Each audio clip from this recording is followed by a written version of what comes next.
এই দেখুন বন্ধুরা, এখানে বিড়ালের ভাত বসেছি আর এখানে আমাদের ভাত বসেছি। এবার এই দেখুন বন্ধুরা, ভাতের ফ্যানটা গেলে নিচ্ছি। এই দেখুন, একটা ছোট্ট কড়া নিয়েছি, মাছের কড়া, এর মধ্যে ভাতের ফ্যানটা আমি গেলে নেব।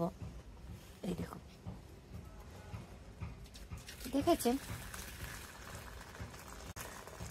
আমরা এইভাবে ভাতের ফ্যান গালি। আপনারা কে কিভাবে ভাতের ফ্যান গালেন আমাকে একটু কমেন্ট করে জানাবেন প্লিজ। এবার এটা তুলে রাখি। আর এই দেখুন, বিড়ালের ভাতটাও হয়ে গেছে। এবার এদের এটা ঢাকা দিয়ে তুলে রাখছি।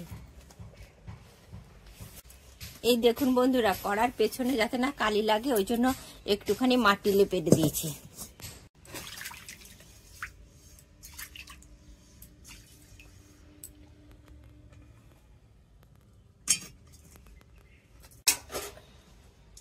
এই কড়াতে একটুখানি কালকে শুক্তো ছিল, সেটা একটু গরম করে নিচ্ছি। আর এখানে আমি পুঁইমেটুলিটা রান্না করব।